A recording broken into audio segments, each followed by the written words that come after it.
Hello friends, this is Mohammad Shaviz and welcome back to my YouTube channel LS eco study world. तो अपनी पिछली video में हमने discuss किया था उत्पत्ति के नियमों के दो प्रकारों को, एक उत्पत्ति वृद्धि नियम और एक उत्पत्ति ह्रास नियम। तो आज हम अगले प्रकार यानी कि उत्पत्ति के नियम के अंतिम प्रकार को डिस्कस करेंगे, जिसका नाम है उत्पत्ति ह्रास नियम। तो आज का हमारा टॉपिक है उत्पत्ति ह्रास नियम। उत्पत्ति ह्रास नियम, ठीक है। तो ये जो हमारा उत्पत्ति ह्रास नियम है, इसे हम सीमांत उत्पादकता नियम या फिर ह्रासमान प्रतिफल के नियम के नाम से भी जानते हैं, ठीक है। तो ये जो हमारा उत्पत्ति ह्रास नियम है, ये हमें क्या बताता है कि जब एक साधन को स्थिर रखकर अन्य साधनों में परिवर्तन किया जाए, ठीक है, तो एक बिंदु ऐसा आता है जिसके बाद जो उत्पादन है हमारा वो घटने लगता है, यानी कि कम होने लगता है, ठीक है।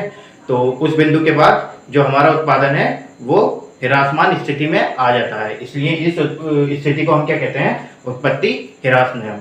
यानी कि जो हम हमारे जो परिवर्तनशील साधन है, हम उसमें जो वृद्धि करते हैं उसकी तुलना में उत्पादन जो है हमें बहुत कम मात्रा में प्राप्त होता है। इसीलिए इस नियम को हम बढ़ती हुई लागतों का नियम भी कहते हैं। यानी कि लागतें अधिक आती हैं और उत्पादन की प्राप्ति हमें, यानी कि जो किसी भी वस्तु का उत्पादन है वो हमें कम मात्रा में प्राप्त होता है, ठीक है। तो इसे एक उदाहरण द्वारा समझेंगे कि मान लीजिए कोई उत्पादक है, ठीक है। तो वह मान लीजिए इस जमीन है ये, ठीक है, और इसके नीचे यहाँ तक इस बिंदु तक खनिज उपलब्ध है, ठीक है।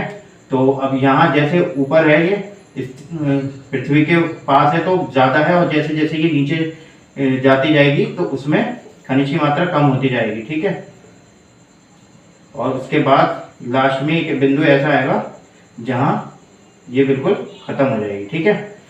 तो जो उत्पादक है वह प्रारंभ में तो उसे कम श्रम या जो भी पूंजी या जो भी परिवर्तनशील साधन है उसके वो कम लगाने पड़ेंगे, और उसको क्या बोलते हैं, उत्पादन जो है वो अधिक प्राप्त होगा, ठीक है। लेकिन जैसे जैसे वो और अधिक खुदाई कराता रहेगा तो उसे क्या है, अधिक मजदूरों की और अधिक पूंजी की आवश्यकता होगी, यानी कि उसे अपने जो उसके परिवर्तनशील साधन है उसमें अधिक वृद्धि करनी पड़ेगी। और उसके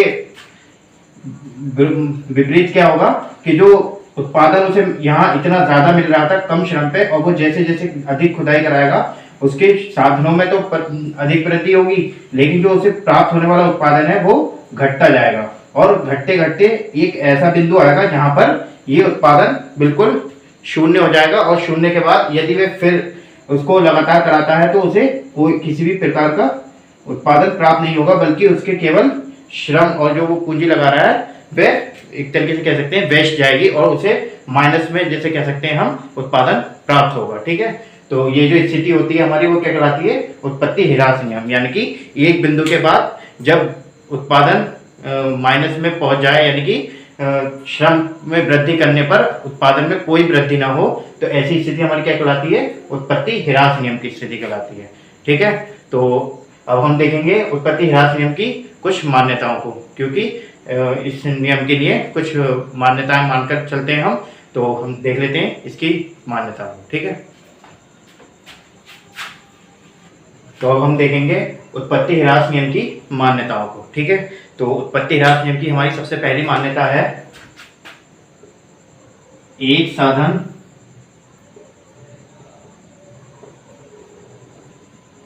साधन स्थिर रखना तथा अन्य साधनों में परिवर्तन।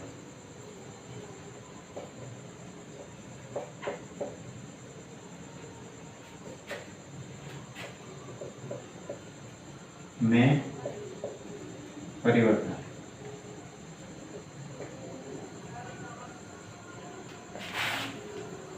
तो हमारे पहली मान्यता क्या है कि एक साधन स्थिर रखना तथा अन्य साधनों, ये दो बार हो गया, साधनों में परिवर्तन। ठीक है। तो इसका क्या मतलब है कि जो हमारे उत्पत्ति का नियम है वे किस अवधारणा पर आधारित है। मैंने पहले ही बताया था कि उत्पत्ति के जो नियम है हमारे वो अल्पकाल की अवधारणा पर आधारित हैं, जिसमें कि क्या होता है कि जो परिवर्तनशील साधन है, जो कि हमारे उत्पत्ति के जितने भी साधन हैं उनको सबको एक साथ नहीं बढ़ाया जा सकता, ना ही एक साथ खत्म मतलब कम किया जा सकता है। ठीक है। तो उसमें इतना समय नहीं होता उत्पादक के पास कि वे अपने उत्पादन की मांग के अनुसार उत्पादन के लिए जो हमारे उत्पत्ति के साधन हैं उनको एक साथ बढ़ा सके। ठीक है। तो इसलिए इस नियम के तहत एक या फिर कुछ साधनों को स्थिर रखा जाता है तथा अन्य साधनों में परिवर्तन किया जाता है। ठीक है। तो अब देखेंगे हम अपनी दूसरी मान्यता को, जो कि है साधनों के अनुपातों में ऐच्छिक परिवर्तन। तो इसका क्या आशय है कि जो हम परिवर्तनशील जो हम साधन है हमारे, उसमें जो हम परिवर्तन करते हैं उसके जो अनुपात है उसमें हम अपनी इच्छा अनुसार परिवर्तन कर सकते हैं। यानी कि कोई नियत अनुपात नहीं है कि एक नियत अनुपात में ही उसमें वृद्धि की जाएगी, बल्कि कैसे कर सकते हैं हम उसमें ऐच्छिक परिवर्तन कर सकते हैं। ठीक है। तो अब हम देखेंगे अपनी तीसरी मान्यता को, जो कि हमारी है उत्पादन का पैमाना स्थिर। ठीक है। तो तीसरी हमारी है उत्पादन का पैमाना स्थिर। ठीक है। तो ये जो हमारी मान्यता है इसमें पैमाने का जो तात्पर्य है वे किसी उत्पादन के क्षेत्र, यानी कि जहां पर उत्पादन किया जा रहा है, यानी कि कोई फैक्ट्री या कोई भूमि या कोई क्षेत्र, तो वह कैसा रहेगा, स्थिर रहता है। यानी कि उसमें किसी भी प्रकार का परिवर्तन नहीं होता है जब हम उत्पत्ति ह्रास नियम का विश्लेषण करते हैं उस अवधि में। ठीक है। तो ये थी हमारी तीसरी। अब देखेंगे हम चौथी। ठीक है। चौथी है मान्यता उत्पादन की तकनीक की अपरिवर्तित।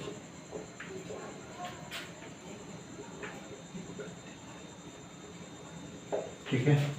तो उत्पत्ति ह्रास नियम के विश्लेषण के समय हम क्या मानकर चलते हैं कि जो उत्पादन की जो तकनीक है वो पूर्व से ही दी हुई है, यानी कि जो तकनीक नियम के विश्लेषण के समय हमें दी गई है वही तकनीक रहेगी, उसमें किसी भी प्रकार का चेंजेस या फिर मतलब कि परिवर्तन नहीं होगा। इसलिए हम कहते हैं कि उत्पादन की तकनीकी जो है वो अपरिवर्तित रहे। हमारी पांचवी मान्यता है नियम का संबंध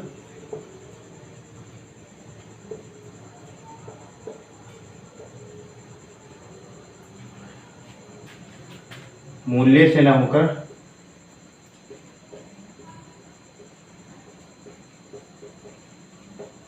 होकर भौतिक वस्तुओं से है।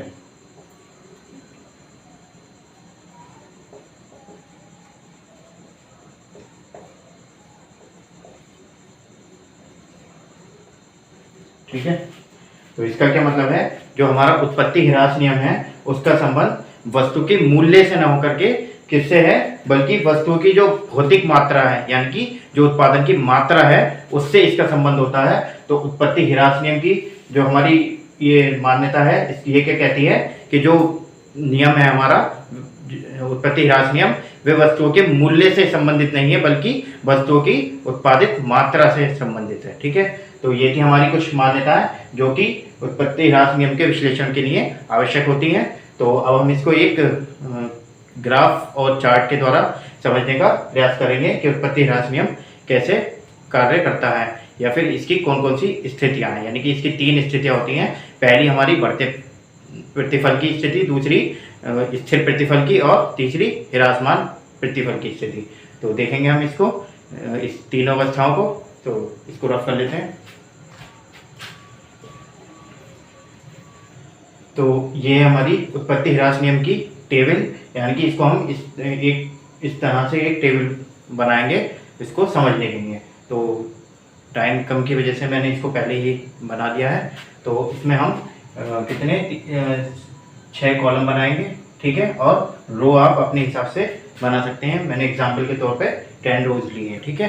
तो सबसे पहले में हम दिखाएंगे कॉलम में स्थिर साधन, यानी कि जिसको हमने फिक्स्ड माना है वह साधन कौन सा है हमारा, भूमि। मान लीजिए 1000 वर्ग मीटर। तो हमारा जो साधनों में परिवर्तन होगा तो वो सिर्फ इन साधनों में होगा जो हमारा भूमि है वो स्थिर रहेगी, यानी कि वह उसमें किसी प्रकार का चेंजेस नहीं आएगा। दूसरे कॉलम में हम बनाएंगे परिवर्तनशील साधन।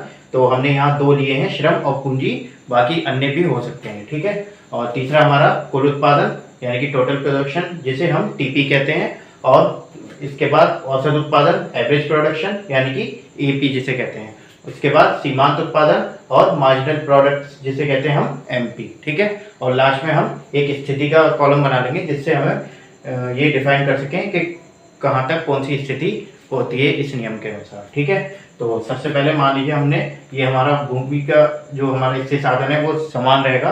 अब जब पहली स्थिति को हम देखते हैं कि जब परिवर्तनशील साधनों को साधन 1 थे, ठीक है, तो उस समय उत्पादन हो रहा था हमारा 10, ठीक है, टोटल भी और सीमांत भी और औसत भी, ठीक है।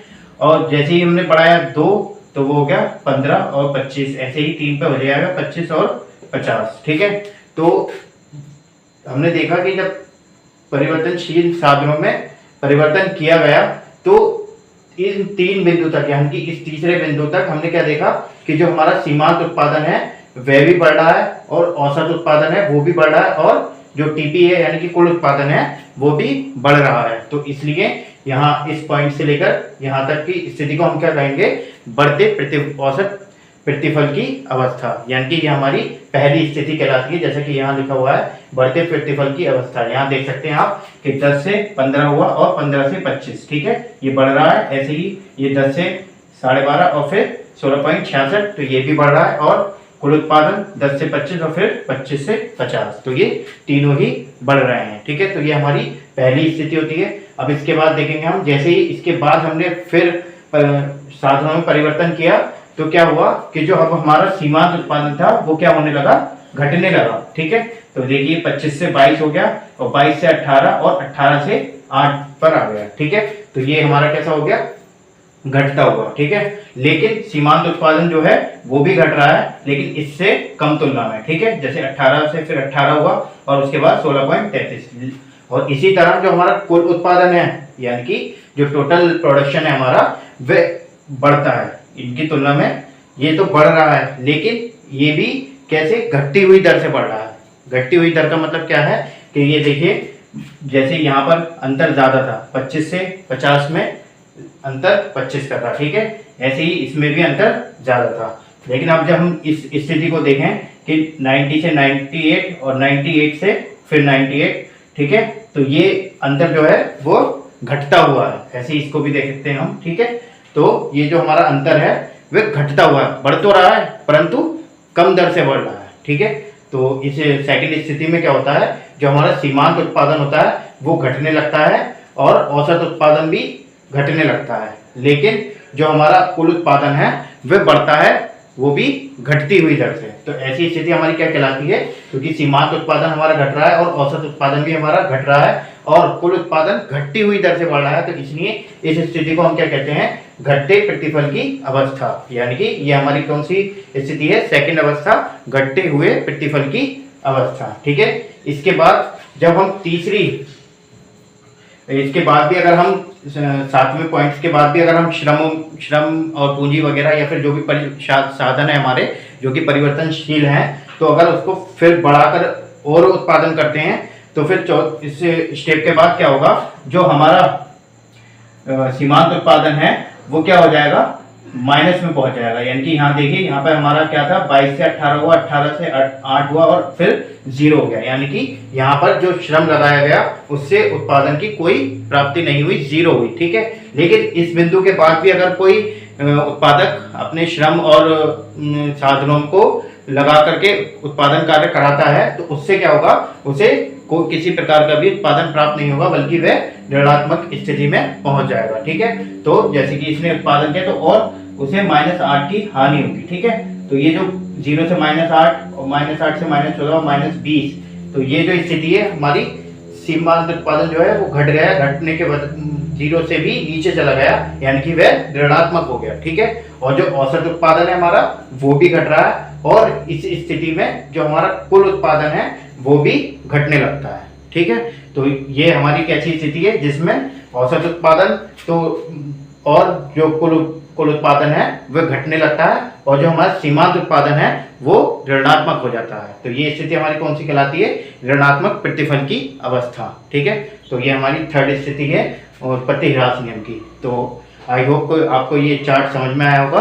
तो पहली स्थिति में हमारे क्या होता है, बढ़ते प्रतिफल की अवस्था में जो हमारे टीपी, एपी और एमपी हैं वो तीनों ही बढ़ते हुए होते हैं। ठीक है, यानी बढ़ रहे होते हैं। और सेकंड अवस्था में हमारी जो क्या होता है, घटते प्रतिफल की अवस्था में जो हमारा सीमांत उत्पादन है वो घटने लगता है, औसत उत्पादन भी घटने लगता है, लेकिन जो कुल उत्पादन है वो बढ़ रहा होता है। लेकिन उसमें एक ध्यान देने की बात होती है कि जो वो उसकी बढ़ने की दर है वो क्या होती है, घटती हुई होती है, यानी कि कम दर से बढ़ता है। ठीक है, तो जैसे मैंने अभी आपको बताया था। और जो हमारी तीसरी अवस्था है उसमें क्या होता है, जो हमारा सीमांत उत्पादन है वो क्या हो जाता है, ऋणात्मक हो जाता है, यानी कि 0 से भी कम हो जाता है। और जो हमारा औसत उत्पादन है वो भी कम होने लगता है, और कुल उत्पादन भी कम होने लगता है। तो ये थी हमारी कुल 3 अवस्थाएं उत्पत्ति ह्रास नियम की। ठीक है, तो अब हम इसका एक ग्राफ के द्वारा निरूपण करके देखते हैं, इसको ग्राफ में इनपुट करके। ठीक है, तो जैसे ये लिया हमने हमारा y अक्ष। ठीक है, और ये हमारा हो गया x अक्ष। ठीक है, शायद टेढ़ा हो गया, इसको सीधा कर देते हैं। ठीक ठीक है, चलिए ये हमारा o y अक्ष। ठीक है, और ये o x अक्ष। ठीक, तो जैसे कि इसका हमारे परिवर्तनशील साधनों का कुल उत्पादन का हाईएस्ट पॉइंट कितना है हमारा, 98। ठीक है, तो हम इसको y अक्ष पर दिखाएंगे। तो इससे मान लीजिए 10 के टुकड़ों में हम बांट देते हैं। ठीक है, 1 2 3 4 5 6 7 8 9 और 10। ठीक है, इसको थोड़ा बड़ा कर लेते हैं और फिर इसको हाफ हाफ में भी।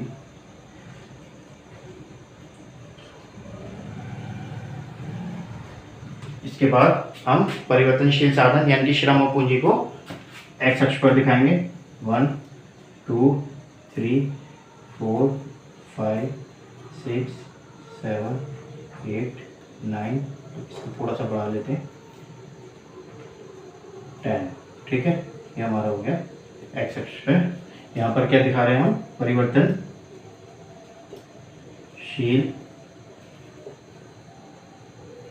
साधन। ठीक है, श्रम, और इसको थोड़ा नीचे लिखेंगे क्योंकि हमारा ग्राफ नीचे आएगा। परिवर्तनशील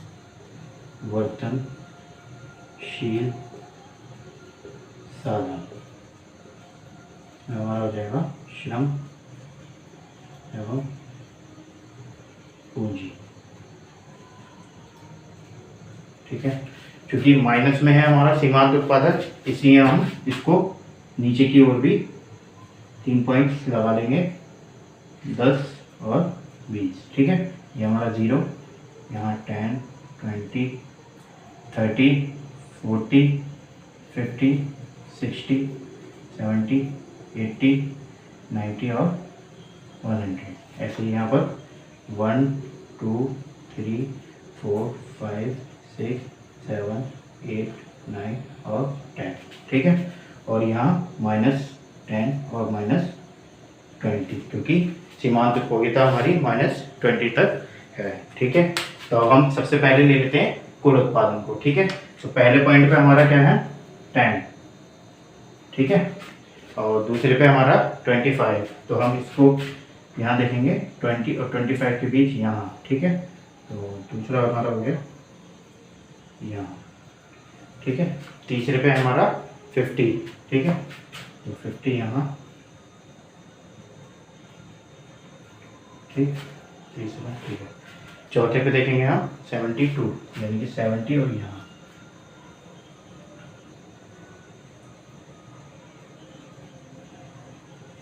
ठीक है।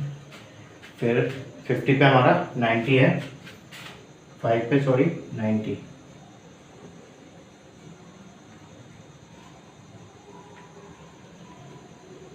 ठीक है। 5 पे हमारा 90 हो गया। 6 पे हमारा है 98, तो 6 पे हम दिखाएंगे 98, ठीक। और 7 पे हमारा फिर से 98, तो ये भी यहीं रहेगा। और 8 पे हमारा 90, तो फिर से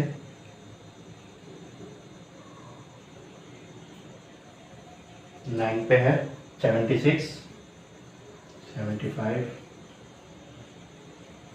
76, और 10 पे हमारा 56, तो 56 यहाँ आ जाएगा ये, ठीक है। तो कुछ इस तरह हमारा ये किसका बना, टीपी यानी कि टोटल प्रोडक्शन का। तो इसको मिला देते हैं।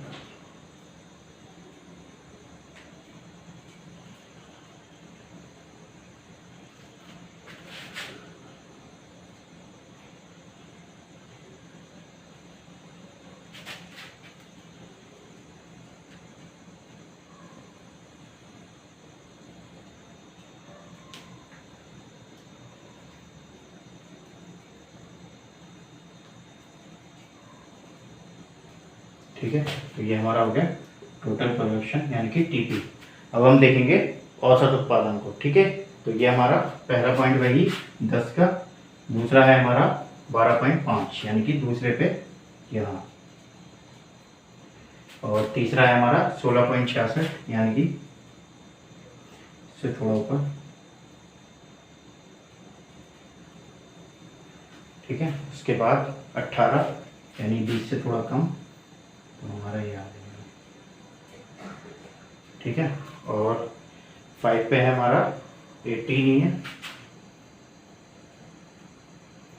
और 6 पे हमारा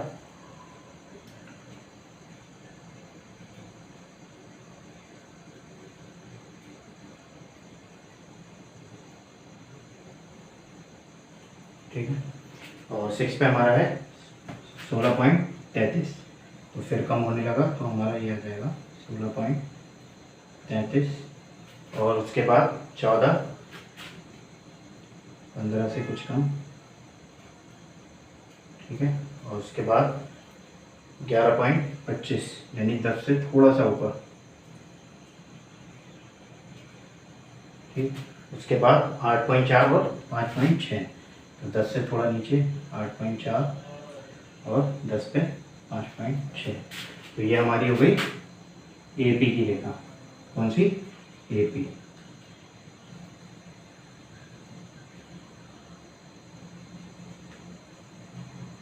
ठीक है। अब हम देखेंगे अपना एमपी यानी कि सीमांत उत्पादन की रेखा को। तो पहला है हमारा 10 और दूसरा है हमारा 15, ठीक है, 15 का यह, तीसरा है हमारा 25 यानी कि यहाँ, और चौथा है हमारा 22 यानी कि चौथा यहाँ 22, ठीक है। इसके बाद हमारा आएगा 18 यानी कि इसी बिंदु पर 5 में,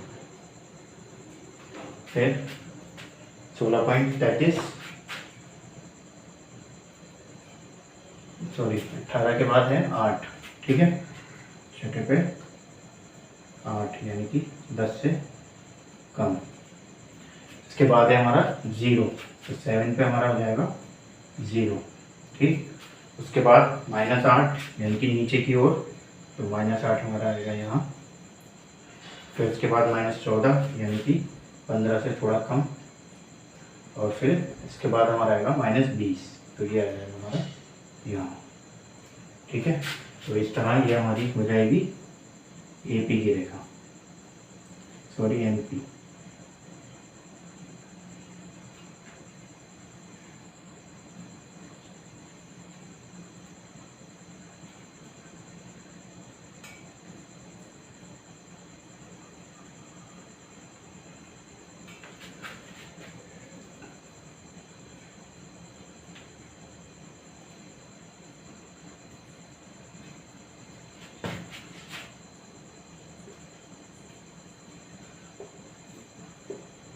ठीक है, तो इस तरह ये हमारा ग्राफ बन गया। ठीक है, उत्पत्ति ह्रास नियम का। तो अब हमने क्या देखा, यहाँ ये पॉइंट देखें कि जो हमारा ये 5वां पॉइंट है, ठीक है,